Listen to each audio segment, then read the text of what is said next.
la historia? Es el estudio del hombre a través del tiempo. Eso es lo que tienen que responder. ¿Se entiende, verdad? ¿No? De que historia es el estudio del hombre a través del tiempo. Siempre vamos a tener al hombre como sujeto y al tiempo como objeto. Ya, entonces va a ser nuestro motivo de estudio. Entonces, historia, para una definición corta, es el estudio del hombre a través del tiempo. Es una ciencia social. ¿Qué quiere decir? De que si bien no pertenece a las ciencias exactas, la historia tiene la capacidad de preparar, dice, al hombre para afrontar ciertas realidades que, si no son idénticas, son cíclicas. ¿Qué quiere decir? Que se van a ir repitiendo a lo largo de la historia de nuestra vida, ¿no? Ustedes dirán, no, lo que ha pasado en la Revolución Francesa nunca más se ha vuelto a repetir. En su magnitud, no, pero sí existido varias revoluciones que la misma Revolución Francesa ha fomentado y demás. Entonces, si bien no se repite exactamente con los mismos actores, el hombre, porque es hombre, ¿no? Ustedes dirán, no, el hombre evolucionó de las cavernas, desde los Australopithecus hasta el Homo sapiens sapiens que somos ahora, ha cambiado mucho. Pero eso es falso. Lógicamente hemos evolucionado en costumbres, lógicamente ya no nos comportamos igual, pero seguimos teniendo las mismas necesidades básicas, desde alimentación hasta necesidades biológicas como la reproducción y demás. Entonces hace que el hombre se comporte como el hombre, ¿no? Ustedes dirán, pero es una diferencia. El hombre tiene la ciencia y su inteligencia gracias a un desarrollo bélico, ¿no? El hombre ha ido desarrollando tecnología y tecnología para ir ganando y sometiendo a diferentes pueblos. Y eso vamos a verlo en historia, en esta materia, en historia de Bolivia, ¿no? Una pregunta para ustedes y vamos a ver quién puede participar, ¿no? Yo espero que participen mucho. Pero díganme, ¿ustedes sienten en el fondo de que historia les va a servir algo en la vida? Sean sinceros, ¿no? Pueden decir lo que ustedes crean, ¿no? O sea, tal vez ustedes dicen, no, para nada nos va a servir historia, aquí nos estamos de más. Pero a ver, ustedes desde su perspectiva, ¿les va a servir la historia? A ver, les doy paso, les voy a dar un minuto y espero que participen. A ver, voy a ir viendo la lista de los participantes mientras. No sería bueno de que diga tal persona, ¿no? Así que alguien voluntario. La señorita Judith Gaby está con la mano levantada, así que puede participar. O tal vez algún joven.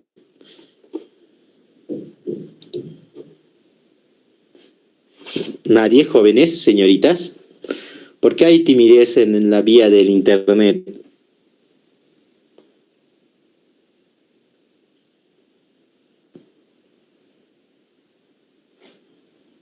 ¿Nadie?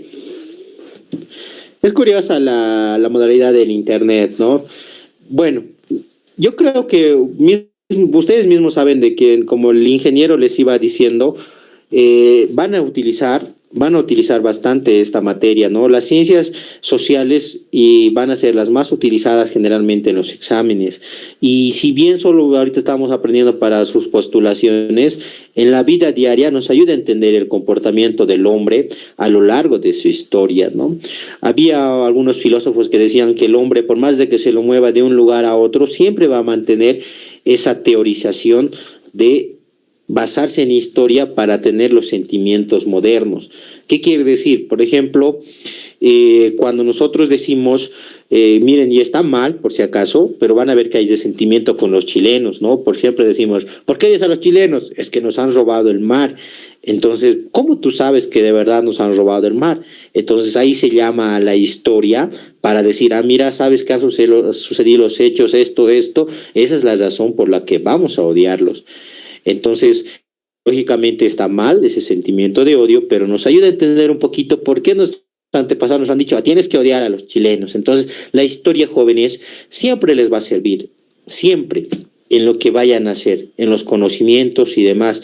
Hasta en el negocio más pequeño que quieran colocar, la historia les va a enseñar qué es lo que ha pasado con esos negocios y cómo han surgido y demás, ¿no?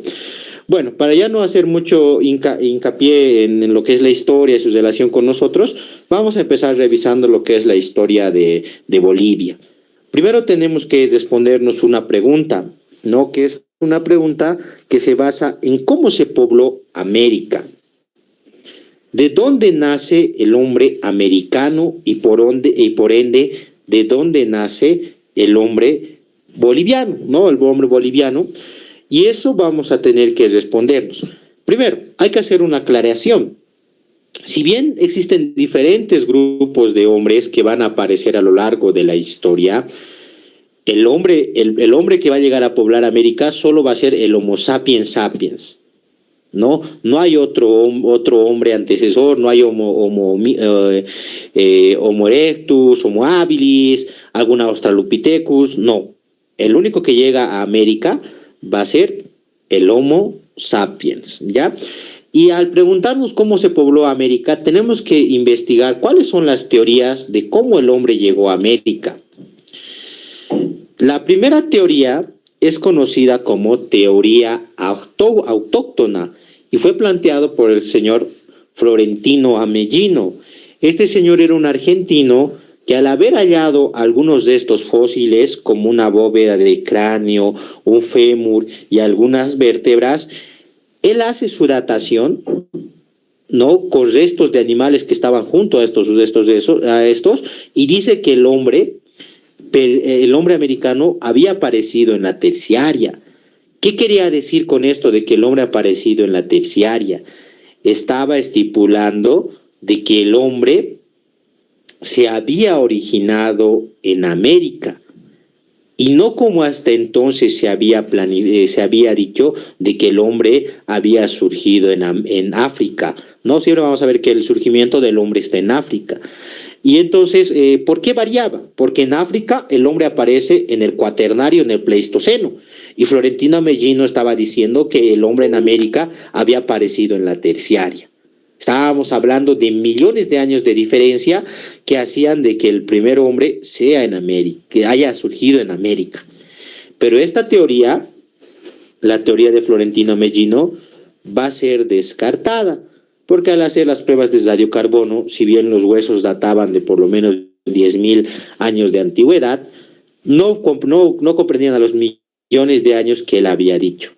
Entonces, la primera teoría autóctona planteada por Florentino Ameghino plantea que el hombre se originó en América. Ese es mi apunte en genérico. Ya si alguien me pregunta qué es la teoría autóctona, vamos a decir, fue planteada por Florentino Ameghino y plantea que el hombre se originó en América.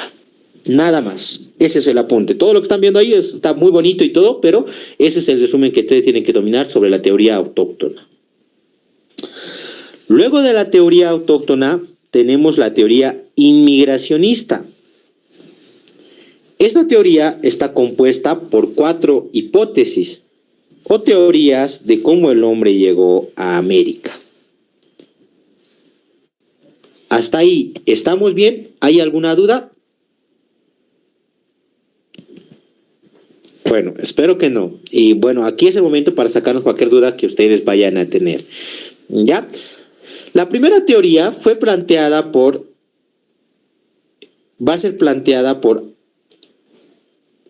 ser planteada por Alex Drijka, ¿no? Aquí tenemos su apellido, Alex Drijka, que va a plantear que el hombre ha llegado a través de Asia,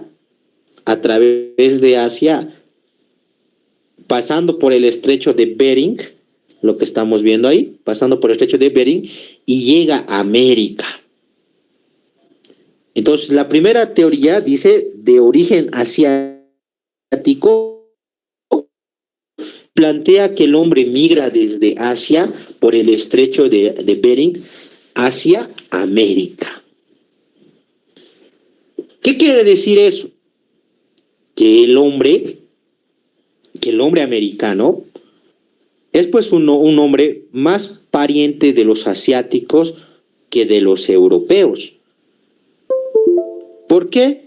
Porque desde Asia los asiáticos van a llegar a América más o menos 30.000 años atrás y van a empezar a poblar América.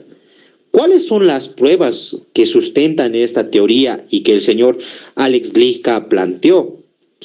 Primero hay que hacernos un análisis nosotros como bolivianos Luego vamos a hablar de la mezcla racial que ha existido en Estados Unidos. Ya saben que exterminio y que se elimina a la gente, a los indígenas de este lugar. Entonces lo que queda es América, y ahí tenemos que preguntarnos, ¿a quién nos parecemos más? ¿A los europeos o a los asiáticos? Si alguien quiere participar, puedes decirme a quién nos parecemos más.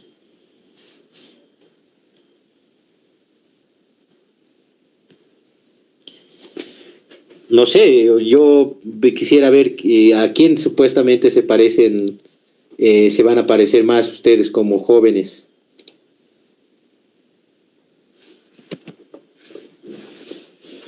Sería interesante escucharles, ¿no? Yo soy más europeo, más asiático y demás. Generalmente las personas tienden a decir que somos mestizos porque cuando han llegado los europeos, para ser exactos los españoles aquí a Bolivia en el año 1535, Judith dice, nunca me pregunto eso, dice, ¿por qué? Tenemos que preguntar dónde somos originado. A veces nosotros que, miren, les decía, ¿no? Que nos pretendemos que somos más europeos porque los españoles han poblado aquí América, pero la sangre que se mezcla con los indígenas jóvenes, apenas van unos 500 años, ya 500 años hemos mezclado la sangre con los españoles, pero la sangre indígena tiene más ascendencia asiática. ¿Qué quiere decir eso? De que nosotros tenemos más genes compartidos con los asiáticos que con los europeos, por nuestro lado indígena especialmente, ¿no? Y de ahí dice algunas semejanzas, por ejemplo, ¿de qué color tienen el cabello los asiáticos? Yo sé que ya sus nuevos grupos que se tiñen de azules, morados, la anterior veía estos famosos grupos de K-pop, son un caso. No sé si son bonitos para ustedes, pero ellos tienen el cabello azul y demás, pero en realidad su cabello es negro. Y de nosotros, igual nuestro cabello va a ser negro. La altura promedio es una altura muy similar a la que nosotros también tenemos. Yo sé que ustedes no tienen hijos, pero tal vez tengan hermanos, sobrinos y demás, que van a ver que cuando nacen de bebecitos, por lo menos el 70% de la población en América, los originarios, nacen con una mancha en la espalda, que es conocida como la mancha mongólica, que es lo que está aquí bajito, miren, dice, la mancha mongólica, dice, ¿no? Y esa mancha mongólica, a medida que uno va creciendo, va desapareciendo, pero todos vamos naciendo con, bueno, el 70% de la población va naciendo con esto, y nos muestra de que tenemos, después lo más seguro, que esta teoría es la más correcta para decir cómo migró el hombre del viejo mundo al nuevo mundo. En otras palabras, jóvenes, se los voy a poner fácil, ¿ya? Esta es la teoría que más se utiliza en sus exámenes. Ya cuando les pregunten en su examen de dónde llegó el hombre a América, ustedes digan, según el origen asiático planteado por Alex Glica, el hombre migró desde Asia por el estrecho de Bering hacia América. Ese es su apunte para los exámenes. Yo siempre les digo, hay que ser claros en los exámenes, tienen preguntas generales, y esta es una de las buenas que deberían de tenerlo como apunte en su cuaderno o donde están tomando apuntes. Esta sería la más importante. Ya sin desmerecer a las demás teorías, todas tienen su base, pero esta quisiera que se la aprendan sí o sí. Estamos de acuerdo, ¿no ve? Por si acaso nadie ha preguntado sobre exámenes. Bueno, en realidad ni siquiera han hablado, ni siquiera conozco cómo son sus voces, pero vamos a tener exámenes virtuales. Muy bien, señorita Judith. Miren, esta teoría vamos a escribirla así como apunte. Vamos a decir, de origen asiático. Fue planteada por Alex Glica.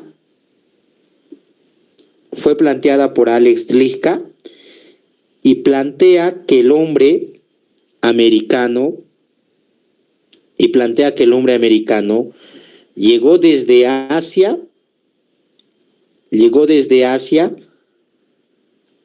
por el estrecho de Bering a América. Ese es nuestro apunte, cortito y conciso.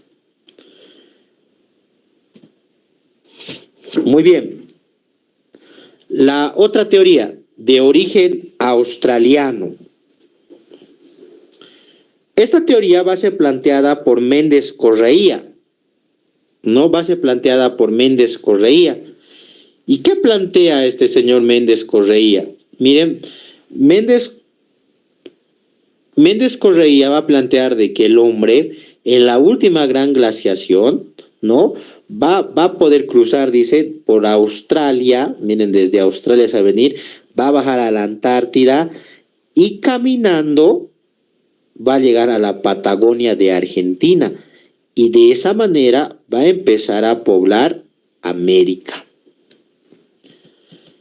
Entonces, la teoría de origen australiano, planteada por Méndez Correia, plantea que el hombre migra desde Australia por la Antártida y llega a la Patagonia de Argentina.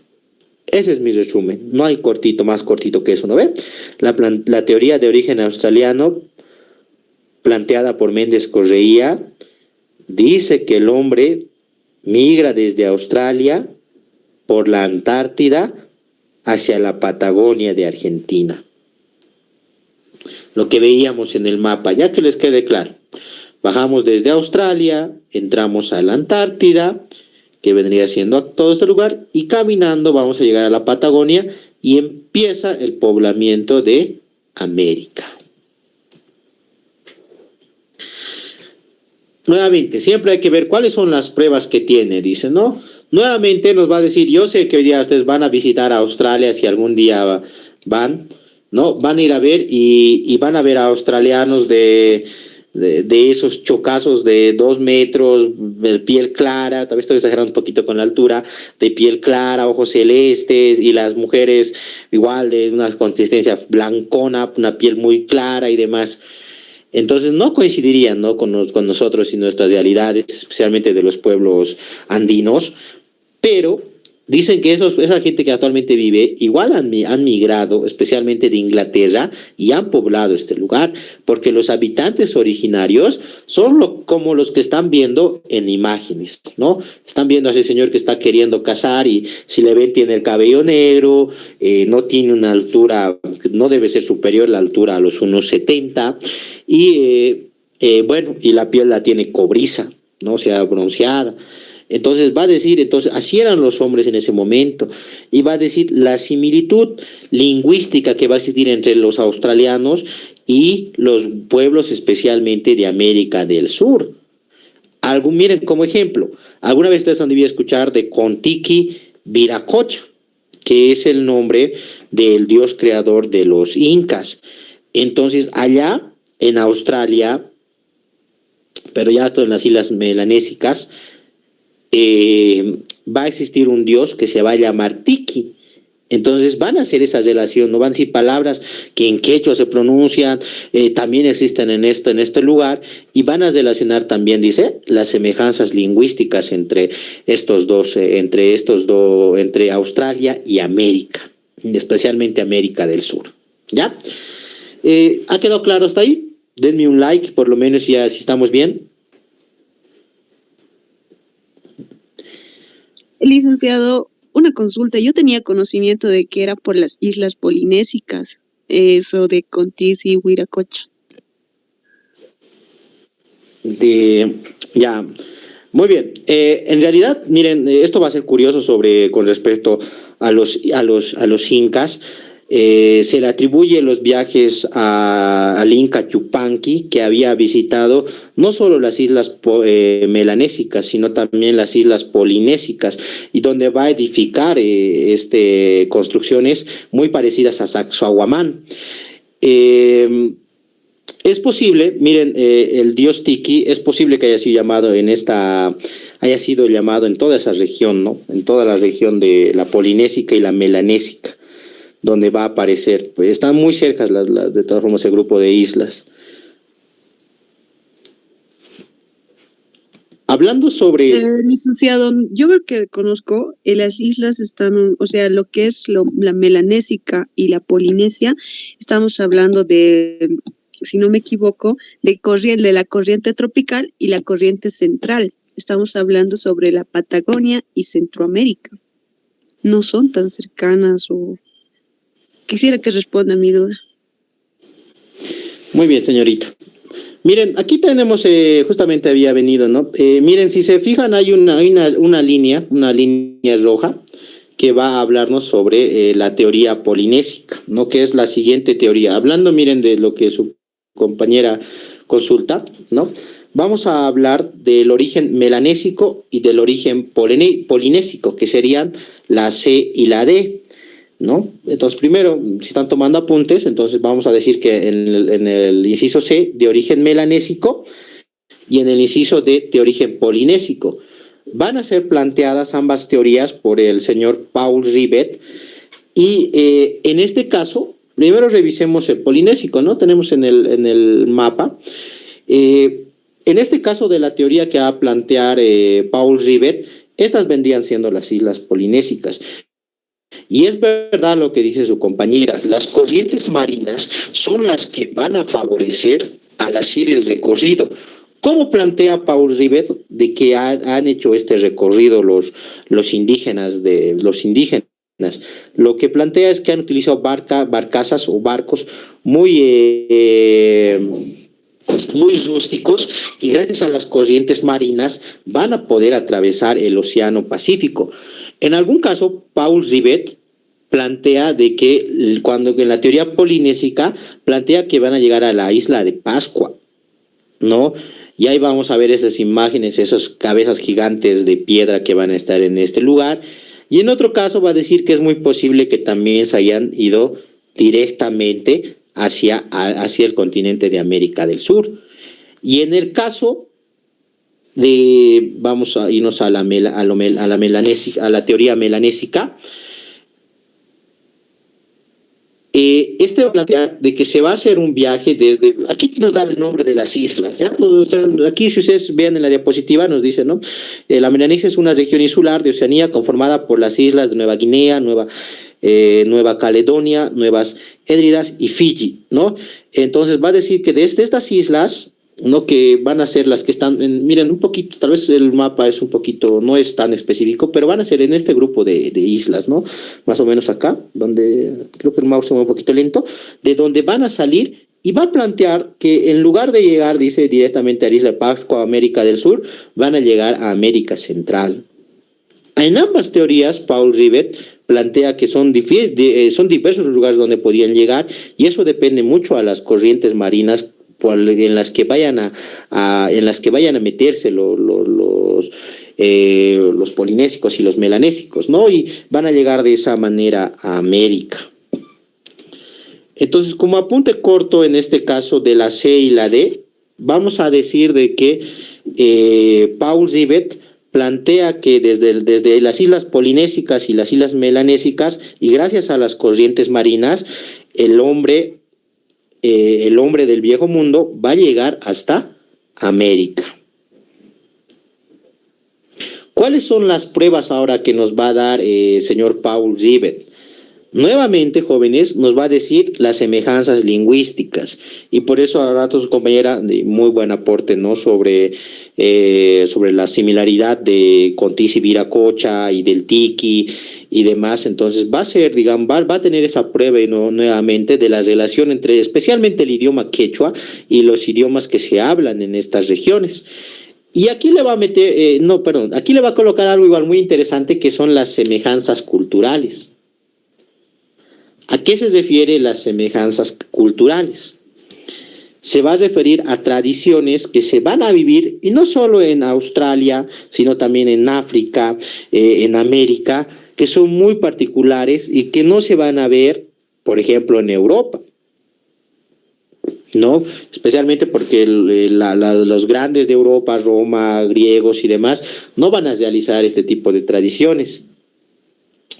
¿Cuáles son esas tradiciones? Pueden ver la imagen, ¿no? A la imagen de... a ver, lo voy a agrandar para que podamos verlo un poquito.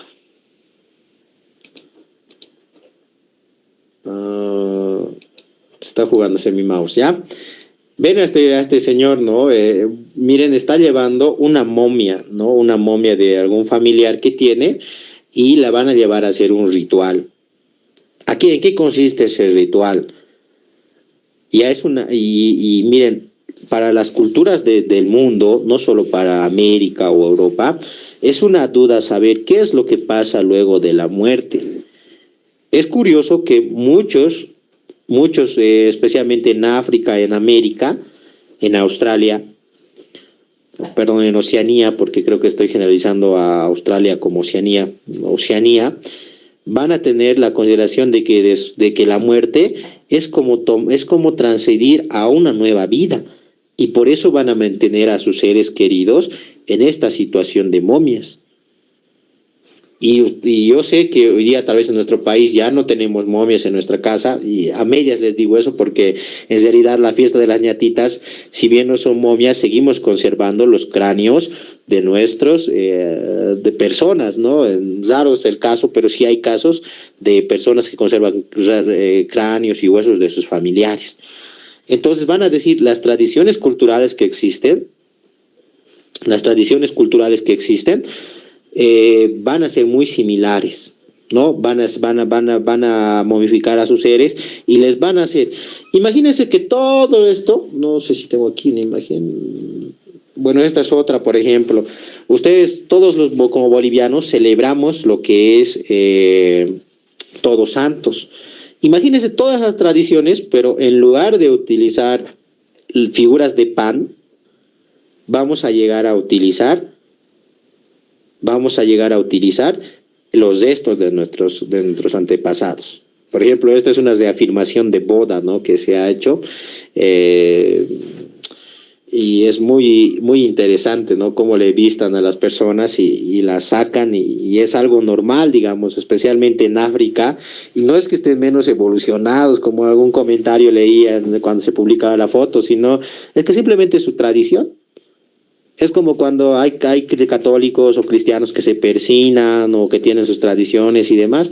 Es lo mismo, solo que tal vez un poquito no nos gusta más porque son seres que antes estaban vivos, y eso tal vez nos molesta, pero son sus tradiciones y su forma de ver. Entonces Paul Rives va a decir entonces las semejanzas culturales, las semejanzas lingüísticas, y cuando se habla aquí, por ejemplo, de semejanzas antropológicas, se está refiriendo al comportamiento humano, ¿ya? O sea, cómo razona el hombre y cómo piensa. Entonces, esas van a ser sus mayores pruebas de Paul Rivet. Esa es la isla de Pascua, ¿no? Donde están donde están estos monolitos, ¿no? Estos monolitos que tienen una particularidad del tamaño, ¿no? Cuando se los había descubierto, se iban a ver en varios dibujos que aparecen solo sus caritas, pero a medida que se excava, se dan cuenta de que es todo completo. Algunos de estos llegan a medir más de 3 metros de altura, son muy, muy grandes, ¿no? Y son grandes bloques de piedra. Muy bien. Este es el origen del hombre en América, ¿ya? O sea, vamos a plantear la teoría autóctona y la teoría inmigracionista. Y de la teoría autóctona, planteada por Valentino Amellino, hoy día se conoce como está completamente descartada. Y la otra, la teoría inmigracionista, vamos a tenerla de la que está dividida en 4, las que las hemos visto. Y ahora vamos a plantear cuáles son las culturas más antiguas de Bolivia y dónde se han originado. Esta es una tablita que la vamos a encontrar en el libro de Carlos Mesa, que nos habla de las culturas más antiguas de nuestro país. Entonces, en esta tablita, si quieren hacerse una tablita de resumen, va a ser primero Vizcachani, luego está Huancarani, luego Chiripa, luego tenemos a Tiahuanacu, y luego vamos a entrar a los señoríos aymaras, ¿no? Y todos los que están viendo, los collas, los pacajes, los mollos, los iscanguaya y otros, van a pertenecer a los señoríos aymaras. Y por último vamos a tener a los incas, que hasta ahí van a ser los prehispánicos. Recuérdense que prehispánicos quiere decir antes de la llegada de los españoles a América. Entonces, ¿se entendió, no? No estamos diciendo que en el oriente boliviano no ha habido culturas. Es más, miren, aquí vemos la tablita y nos dice, ¿no? En el oriente, dice, ¿no? Las culturas que se han desarrollado y demás.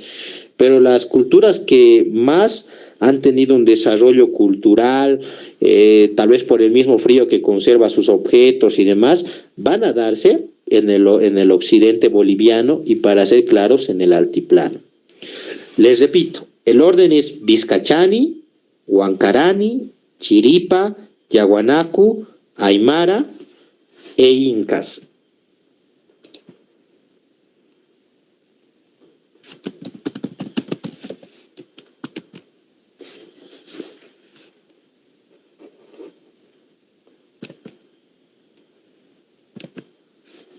Hasta ahí estamos bien. Vamos a ver algunas características.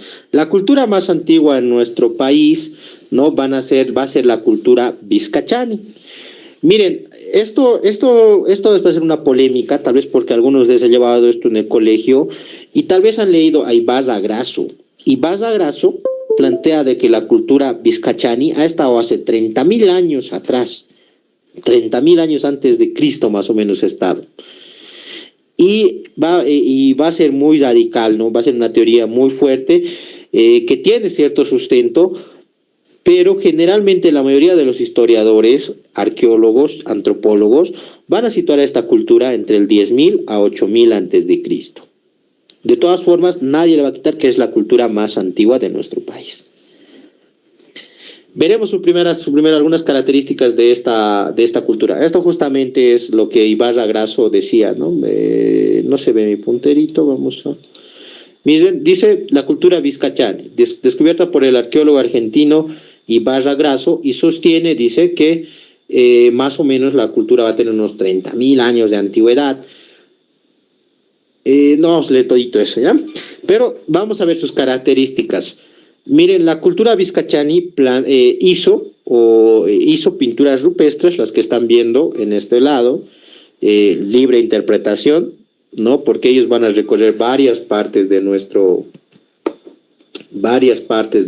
país.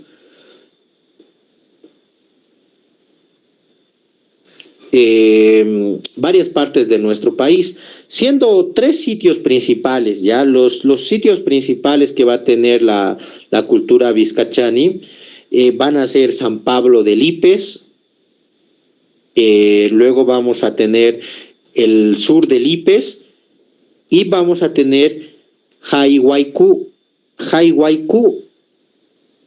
en Cochabamba, ¿no? Entonces estos asentamientos, por ejemplo, se citan que van a estar entre 10.000 antes de Cristo, van a estar, ¿ya? En otros asentamientos, como características, se van a encontrar ciertas piedras con forma de puntas de flecha, lo que estamos viendo en el medio, y vamos a ver que los que están viendo en la parte superior son más o menos como piedras que servían como cuchillos para degollar o matar a los animales. En cuanto a la religión, podemos hacer una relación de que ellos se encargaban de adorar a todos los fenómenos naturales. No se tiene exactamente algunos nombres sobre los dioses que ellos veneraban, o sea, no hay un nombre específico, pero se estima que adoraban a la lluvia, al sol y a los elementos.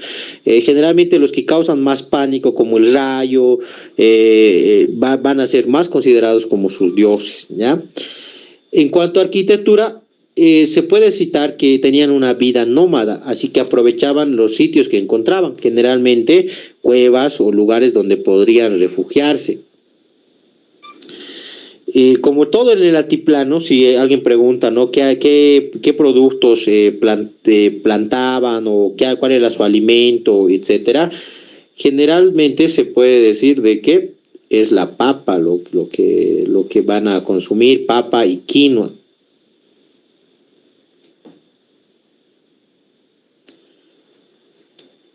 Vamos a... Esto va a ser, ¿no? Más o menos entonces hace 10.000 a 8.000 antes de Cristo va a estar esta cultura. Esta es la cultura más antigua que tiene nuestro país, entonces. Vámonos con la cultura huancarani. Vamos a tener un poquito de variación, ¿no? Acá si han leído, dice 1200 antes de Cristo hasta el el 100 después de Cristo. Esto parece siglo segundo después de Cristo. Dice, no, hasta el 100 se estima que ha estado esta cultura. Como principales características, podemos citar que esta cultura se desarrolló entre La Paz y Oruro, muy cerca al lago Popó.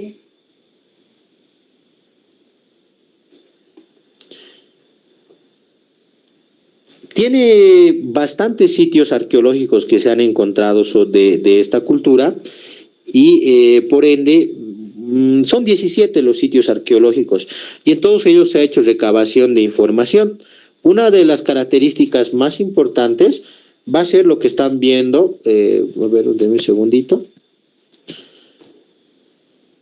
Esto, ¿no? Vamos a tener de que van a ser grandes veneradores o adoradores de la llama.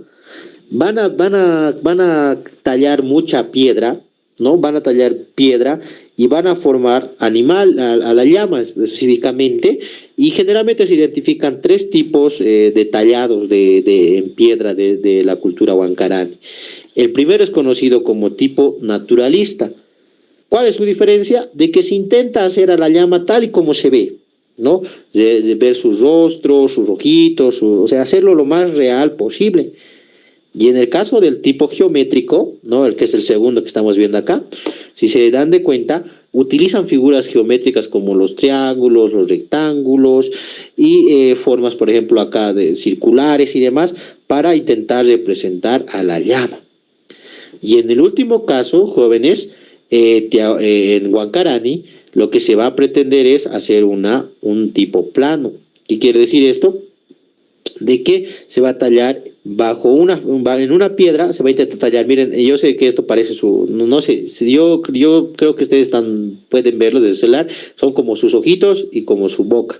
Entonces estas son sus orejitas y es igual una llama la que están viendo. Entonces vamos a decir de que Huancarani, si bien va igual a adorar los fenómenos naturales y demás, va a tener una especie de inclinación también por este animal, porque la llama es un animal que les da carne, les da abrigo, les da su cuero y además es útil para transportar los alimentos. Y aquí vemos algunas pinturas rupestres también que va a ser de la cultura Huancarani. A ver, vamos a ver si tengo acá. Aquí está, miren, un segundito, denle. Muy bien, ahí ya tenemos a las pinturas rupestres que se van a encontrar, ¿no? Y ahí vemos qué animal es el que pueden ver ahí. Les voy a dar un minuto para que puedan pensar.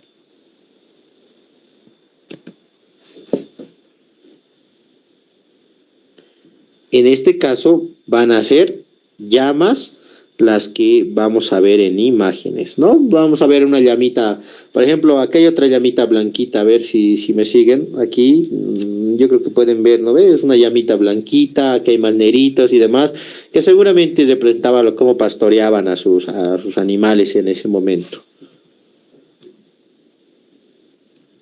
¿Qué más? Algo interesante, jóvenes, de su construcción de viviendas es que son de forma circular, como están viendo en imágenes, y van a estar hechas, a diferencia de las viviendas del altiplano, que generalmente se utiliza piedra y adobes, van a estar hechos de tepes y con los que se van a coser, entrelazar y van a crear las casas circulares. ¿Qué es lo curioso de Huancarani, jóvenes? Que ellos cuando cada año aplastaban sus casitas, las destruían y las colocaban al ras del piso y hacían como una especie de montañita. Por eso los asentamientos de Huancarani van a ser como en una especie de montañita que va a representar cuántas viviendas habrán tenido que destruir para que gane esa altura. Y muchos se preguntan, y esto ya pregunta de antropólogos, porque ellos dicen, ¿por qué hacían esto la cultura Huancarani? Y la respuesta más exacta que dan, ¿no?, los antropólogos, va a ser que lo hacían para ganar altura. Y ustedes, como futuros profesionales en la policía, en lo militar y demás, van a darse cuenta de que la ventaja siempre la tiene el que está arriba. Entonces, los huancarani, por eso hacían de montañitas, construían sus viviendas y por eso las aplanaban y construían otras cada año, que era un trabajo que ellos mismos hacían. Una particularidad de Huancarani y Vizcachani es que no van a tener una escala social. ¿Van a estar organizados? Sí. Pero no va a haber, digamos, tú eres el gobernante, tú eres el rey, no. Sino que lo más seguro, y por sus descendientes más que todo, van a practicar igual algo así como el AINI rotativo de autoridades, ¿no? Y no va a llegar a ser jerárquico como Tiahuanacu. ¿Y cómo pueden deducir los historiadores si no hay nadie que de ese tiempo que nos pueda decir cómo era? Y esto tal vez para toda la vida, si alguna vez visitan algún pueblito o alguna cosa, para todo, para siempre. No hay en Huancarani y en Vizcachani, no hay una estructura gigante, algo así como Acapana o Pumapunku, que esas son cosas que se construyen exclusivamente para alguien. Entonces, al no haber eso, no había jerarquías dentro de estas culturas. Lo que si hubiera habido pues una casa especial para el líder, y no, todas las casas van a tener las mismas dimensiones y demás, y como particularidad no van a tener jerarquización.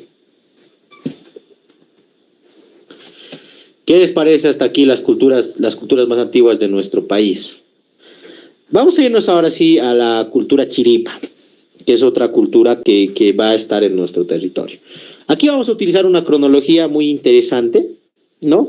Que nos habla de que la cultura chiripa van a estar más o menos hacia 1500 antes de Cristo y van a terminar hasta el 100 antes de Cristo. Y abajito, ¿no? Nos dice, según las pruebas de radiocarbono, que son las pruebas que se hacen, dice, más o menos, dice, la cultura pudo estar entre 591 y el 116 antes de Cristo y el 31 después de Cristo. ¿No? Van a decir que van a compartir periodo con Tiahuanacu. En exámenes, esta va a ser un poquito la que más se va a utilizar, y si no, la de la tablita que habíamos visto en un principio, les van a citar.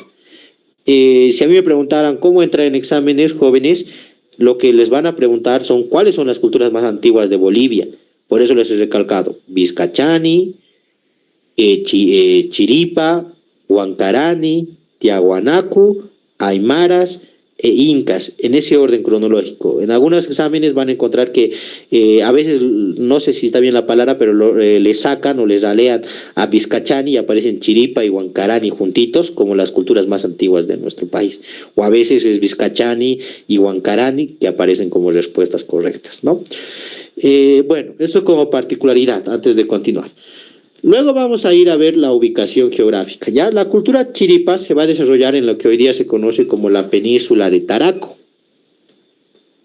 O sea, quiere decir que se va a desarrollar en lo que hoy día es el lago Titicaca, ¿no? Bueno, aquí tenemos otra imagen más de su desarrollo, ¿no? Y ahí vemos las culturas donde se han desarrollado más o menos, ¿no? Vemos acá Chiripa, Tiahuanacu, vemos Huancarani, aquí los Pucara, esto en el Perú. Vamos a ver el desarrollo de estas culturas, ¿no? Acá hay una foto satelital de la península y vamos a irnos a ver algunas características particulares de esta cultura. Ya, veremos por orden, como están en las diapositivas. Primero, las viviendas de la cultura chiripa son muy llamativas, porque esta cultura va a desarrollar lo que se conoce la doble pared. Nosotros vivimos hoy día mismo, ¿cuál es nuestro principal problema viviendo aquí en el altiplano boliviano? ¿Cómo lo han pasado hoy día? Bueno, ya salir de sus casas, ¿no? El frío es el principal problema que tiene, ¿no? El altiplano boliviano. Y alguna vez, o sea, desde que aparecen acá los hombres y hacen sus primeros asentamientos, va a ser su gran problema.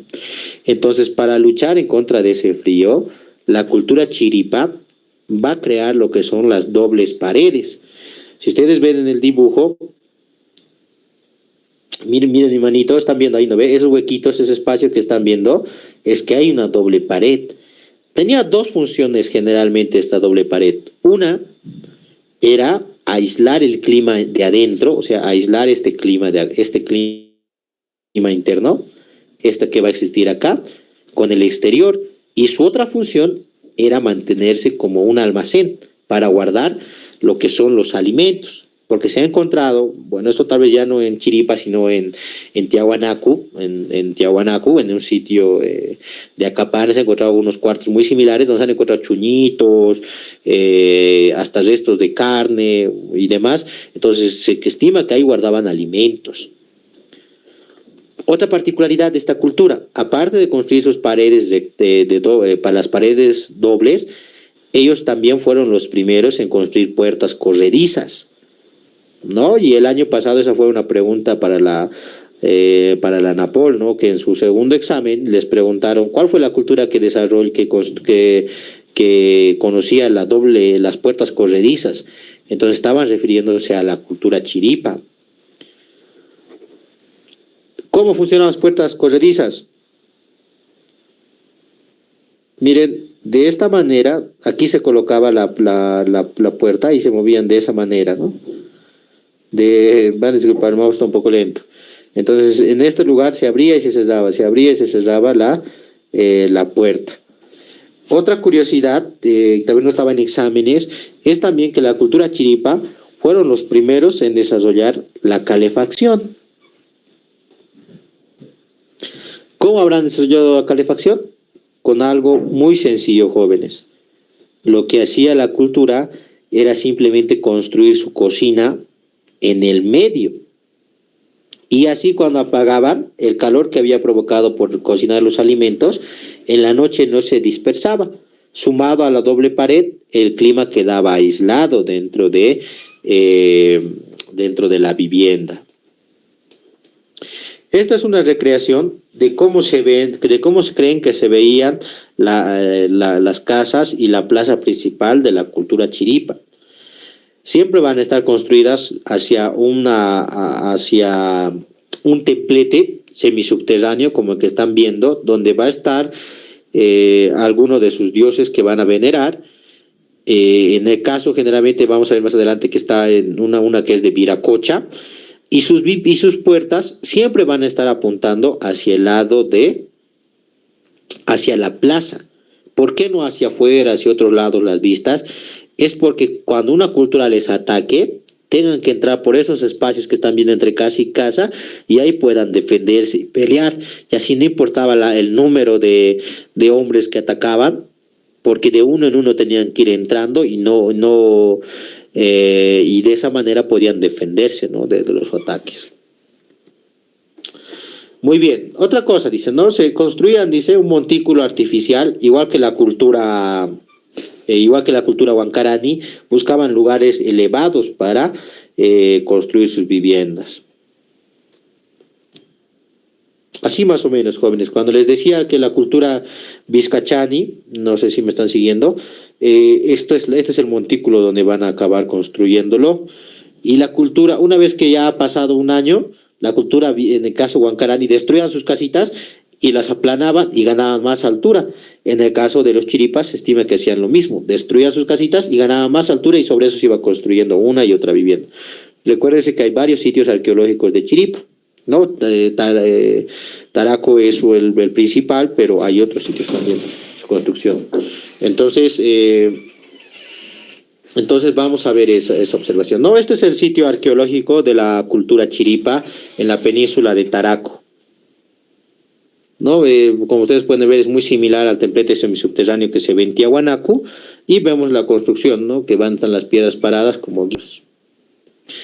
Aquí vemos también las viviendas rectangulares que se van a hacer de doble pared, y aquí también nos comenta de que las casas van a ser generalmente hechas de paja. Este es, por ejemplo, el sitio donde se ha encontrado lo que les comentaba sobre la papa y la carnecita, ¿no? Que es un sitio arqueológico, pero ya va a ser de Tiahuanacu en este caso, que son muy similares a las de Chiripa. En cuanto a su economía, se dedicaban a la pesca, ¿no? Y van a conocer las bases de Totora. En cuanto a su agricultura, sembraban el amaranto, el tarwi, la papa, la quinoa, la oca, ¿no? Que van a ser comunes en el altiplano. Vamos a ver que la mayoría de las culturas van a utilizar esto. En ganadería van a criar los camélidos, que son la llama, la alpaca, el guanaco, y van a cazar a la vicuña. Van a cazar aves pequeñas y van a encargar de las de colección de huevos. Esta es la cerámica en el caso de la cultura chiripa, ¿no? Tiene una particularidad que vamos a ver figuras antropomórficas como la que estamos viendo acá, que es, recuérdense que antropomórfico significa forma de hombre, antro hombre y morfo forma, ¿no? Entonces vamos a ver que tiene forma de hombre. Van a conocer el barro cocido. ¿Qué quiere decir eso? Que van a trabajar la cerámica, la arcilla, y la van a meter a los hornos y van a sacar mucha mayor resistencia a lo que se vaya a hacer, ¿no? Entonces aquí vemos algunas de sus cerámicas también. Esto es iconografía, ¿no? Iconografía rectangular, que es una característica igual de las culturas del altiplano.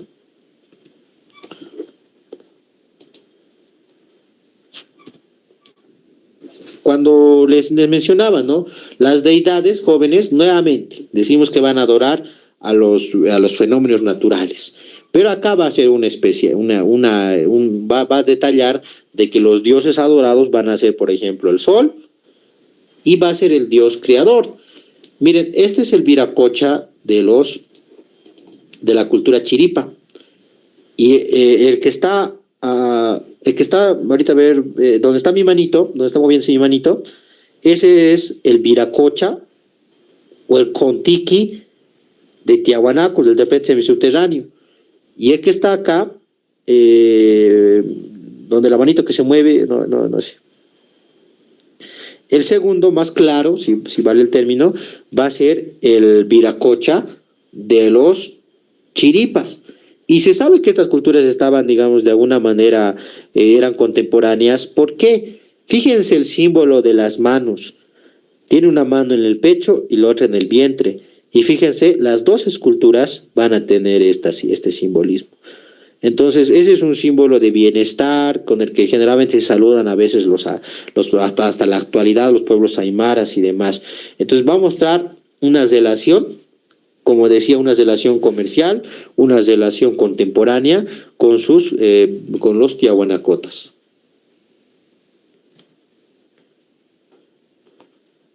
Muy bien, vamos a ir viendo, ¿no? ¿Alguna pregunta que les haya quedado de la clase del día de hoy? El día de mañana vamos a ver lo que es Tiahuanaco. Y entonces pueden ir estudiando y repasando, y si tienen alguna duda, mañana también vamos a avanzar el tema. ¿Tienen alguna pregunta? ¿Ninguna? ¿Ha quedado todo claro? ¿O hasta dónde ha podido estar claro? Porque son varios datos los que hemos visto hoy día. Vamos a ir viendo mañana también. ¿Están listos para irse?